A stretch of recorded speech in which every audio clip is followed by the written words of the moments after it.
quadratic equations. Ooh, factoring quadratics. Polynomials, multiple terms. A binomial is a polynomial with 2 terms, and a trinomial is a polynomial with 3 terms. Okay, the terms are connected by addition or subtraction, not the multiplication here. So 2x plus 3, 2 terms, 2x and 3. Y minus 7, that's a binomial, there's 2 terms. Y squared minus 16, that's a binomial, 2 terms. Trinomial has 3 terms in it, so you can factor both of them. What do you call 1 term? Remember what you call a polynomial of 1 term? Good, a monomial. Monomial, binomial, trinomial. Factoring, by definition, is rewriting an expression as the product of its factors. Rewriting an expression as the product of its factors.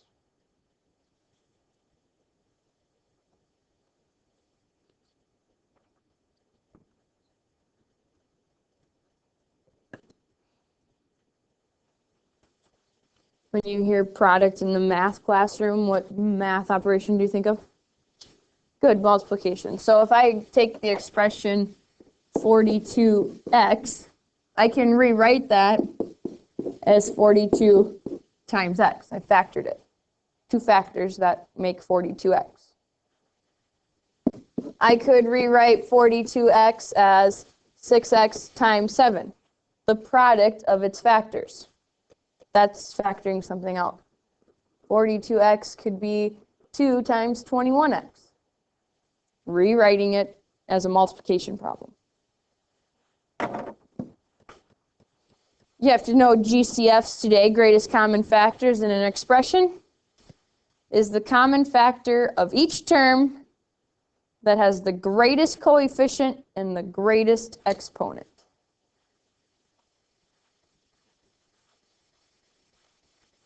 Common factor of each term that has the greatest coefficient and the greatest exponent.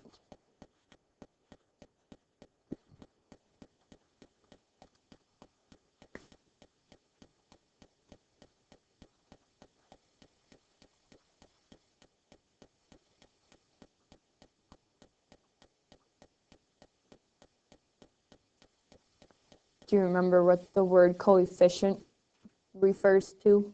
It's talking about in an expression.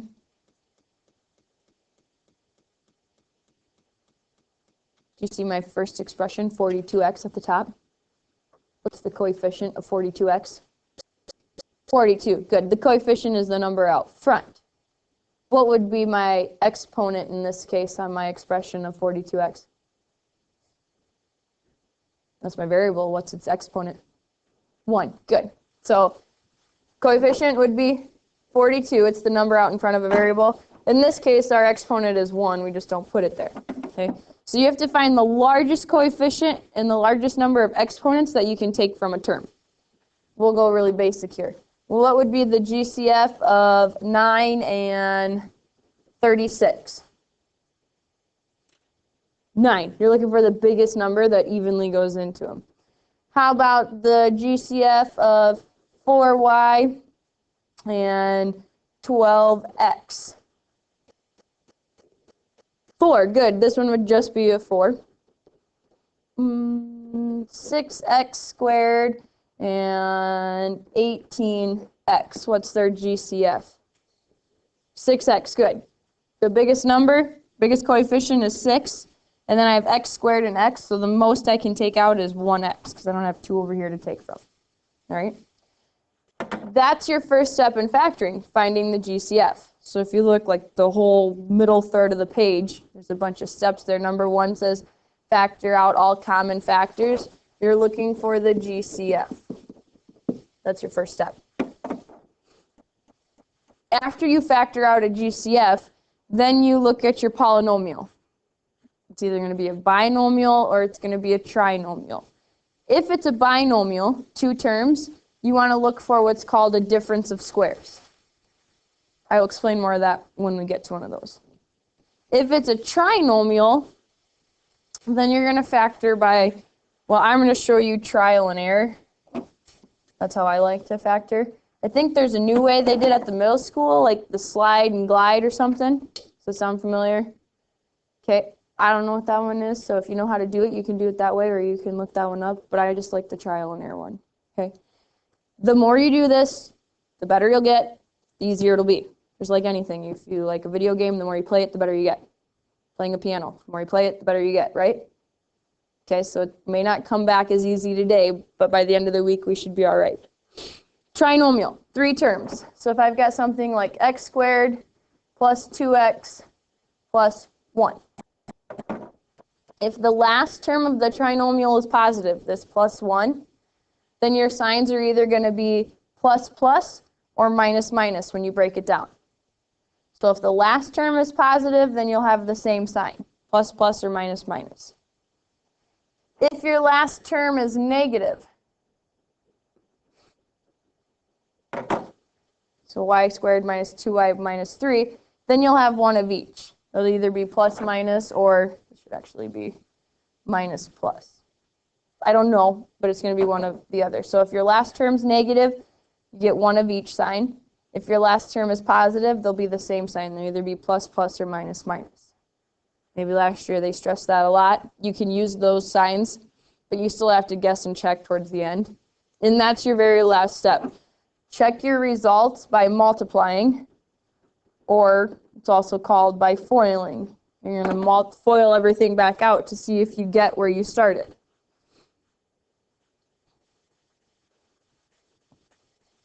Examples today. Just factor each expression and then check your answers. 3, what's the first step in factoring? Good, finding the greatest common factor. That's probably the most common step that we forget to do. Lissa, 6x squared, 6x and 30, what's their GCF?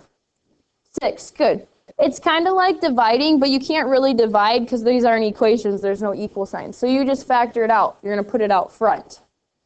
When you factor 6 from 6x squared, what are you left with? Then how about from 6x? X, and how about from 30? 5, good. Kind of like dividing, but you can't get rid of it because there's no equal sign. After you take your GCF out, then you got to look inside of the parentheses and determine if we can factor what's on the inside. Here we have a trinomial, so I can look at these rules here, the sign rules from above, and know it's going to be x times x that gives me x squared. When the last term is positive, these signs have to be the same, and since it's plus plus, then it has to be plus plus down here. When your trinomial is plus plus, you're going to get plus plus. And we did some of these last week. What times what gets you to 5 then? Okay, we're only using whole numbers today. Yes, good. Not that I don't disagree with you, but we're only going to use whole numbers. Then the checking by foiling, you really only have to check your outside and inside terms. My outside terms give me a positive 5x. My inside terms give me a positive 1x. Will 1x and 5x combine to get me that middle term I need, 1x? No, what's 5x and 1x combined to? That's not what I want. There's nothing else that multiplies to 5. These signs have to be plus plus. This is all the further you can factor that. All you can do is take the GCF out of that one.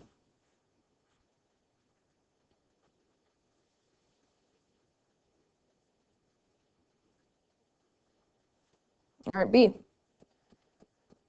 Would you say this is a binomial or a trinomial? Binomial, good. There's 2 terms. There's just the one subtraction sign. Gracie, what's the first step in factoring?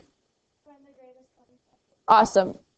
When there's a coefficient and variable, just take them one bit at a time. So just look at the coefficients.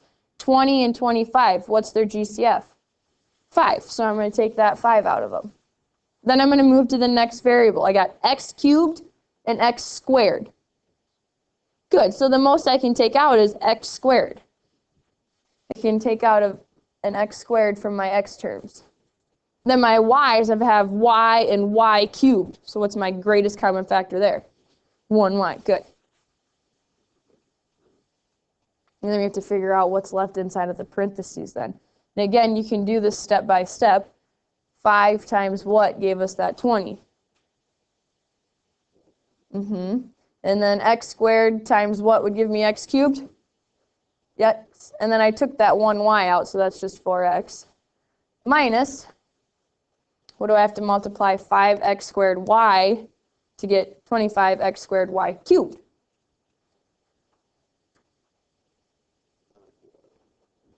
Good. 5y squared. Because I took the x squared out of there, so I don't need to worry about putting it back in.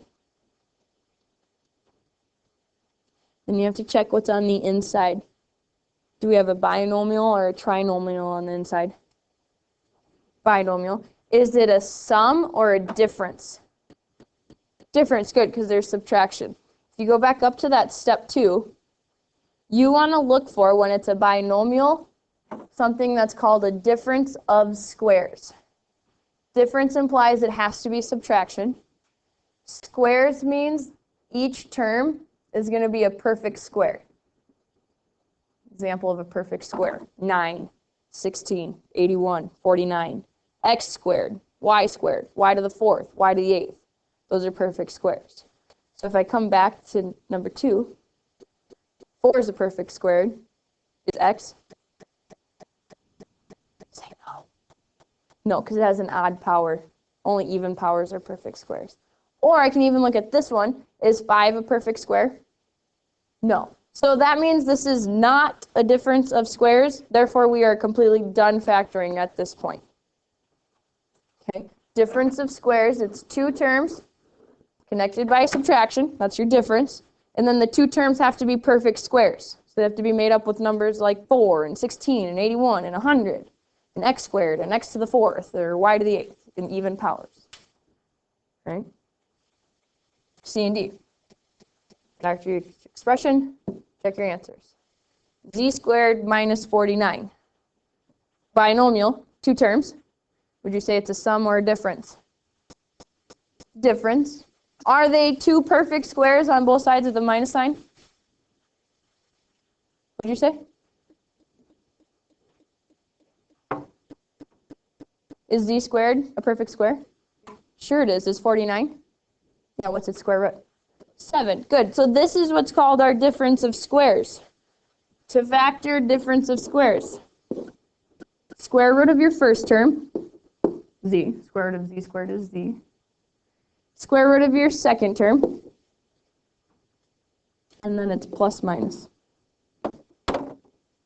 It follows the sign rules. If the last term, the constant, is negative, then you should have one of each symbol on the inside. And when I check by foiling, I get positive 7z and negative 7z. What happens to those middle terms then? It cancels out. Okay? So your difference of squares will be the square root of the 2 terms connected with a plus and a minus. Once you start to pick up on those are the best ones to get. You can fly through them. D. Binomial or trinomial? Binomial. Sum or difference? Difference. Is 16 a perfect square? How about r to the 4th? Yeah, because it's an even power. Any even powers are perfect squares. How about 625? Say yes. It is. Do you know what the square root is? 25. Good. The square root of 625 is 25, meaning it's a perfect square. So to factor this out, square root of 16r to the 4th. 4r squared. What do we say the square root of 625 was? 25. And then plus, minus.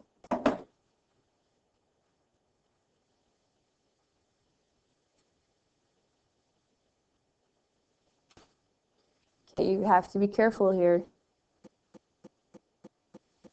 You still have squared terms on the inside. which means, Sam, it's a potential that you could keep factoring it.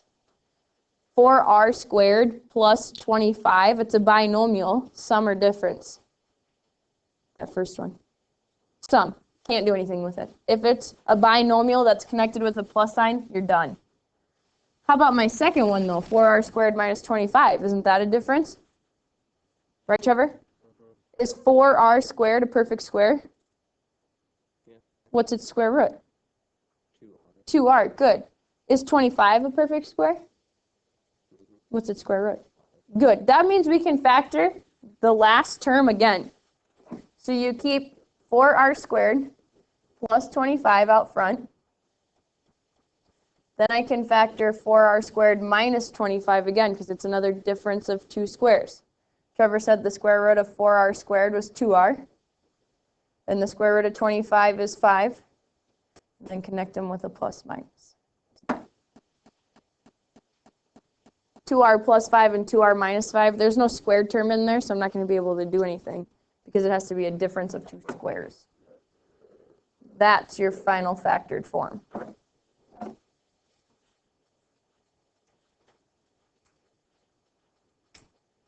Questions on the first four? Okay, flip it over.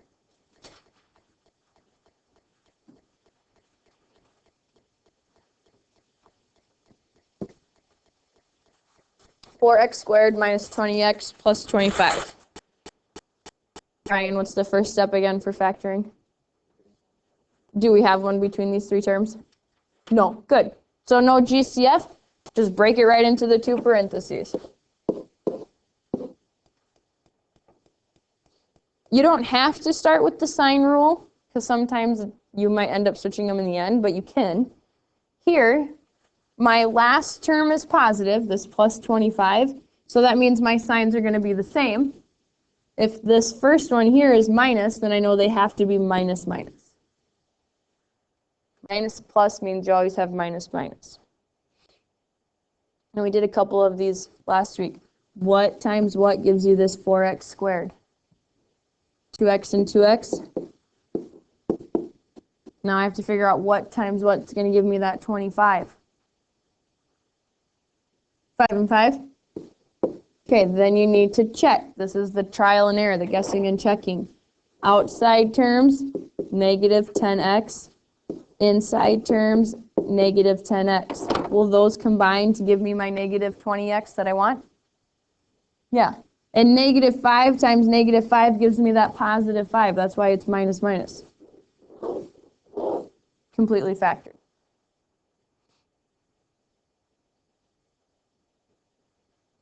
Try the one next to it.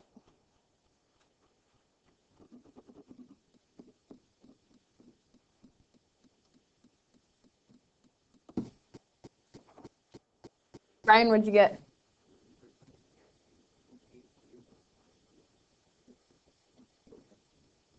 Got the same thing for the second one? Okay, totally agree. 8 times 8 will give you 64. And 9 and 9 give you 81. So if we check the insides, 72 UV and 72 UV, when you add that, you get the 144. Yours says 144, right? Yeah. Good. This should be it. Do you notice, Brian, you said 8U plus 9V, and then you said, and then the same thing after that? So we're taking the first parenthesis and multiplying it basically by itself, aren't we? We're whatting it, Zach? Yeah, if you wanted to, you could write our final answer as this, 8U plus 9V quantity squared, because you're taking this parenthesis and then multiplying it by itself. You don't have to. Those are called perfect square trinomials. Cool.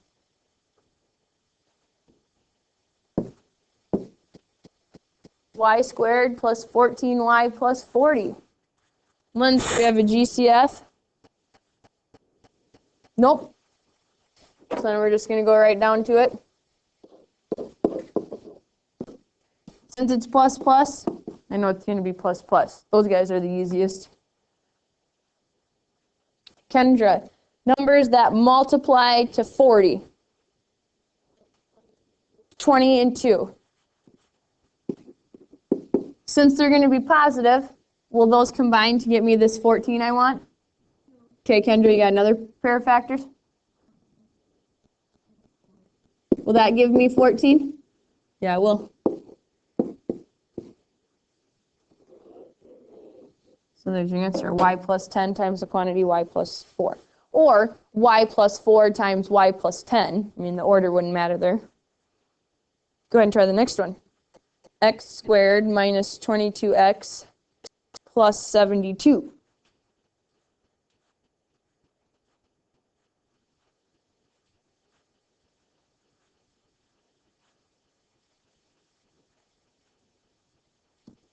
Anyone want to volunteer what they got for this guy? I forgot what letter we're on. Brian, you got it? Does anyone disagree? Therefore, everybody agrees? You should. That's correct. X minus 18, x minus 4. Okay, do the next 4. Volunteer for I.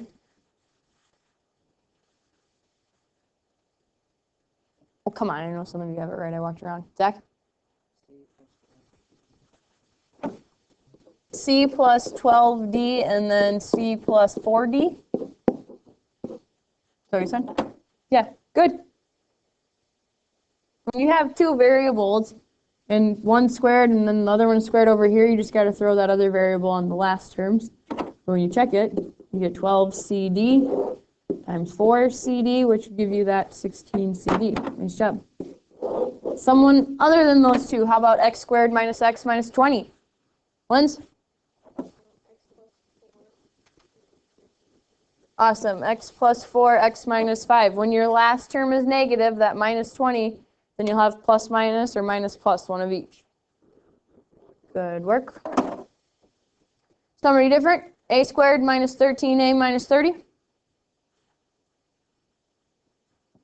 Spence, you got it? Good. I'm just going to write it the other way because I wasn't paying attention. A minus 15 and a plus 2. That gives you the negative 13 on the inside. You have to be careful. You don't want to use 10 and 3 there, because then you'd have to make them both negative, which would make your 30 positive. Okay, someone different. How about the last one? Megan? X plus 6k.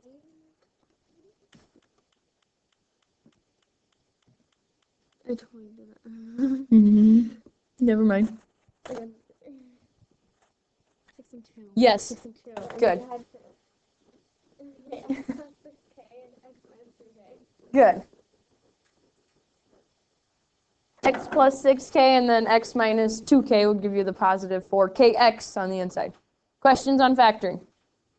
Okay.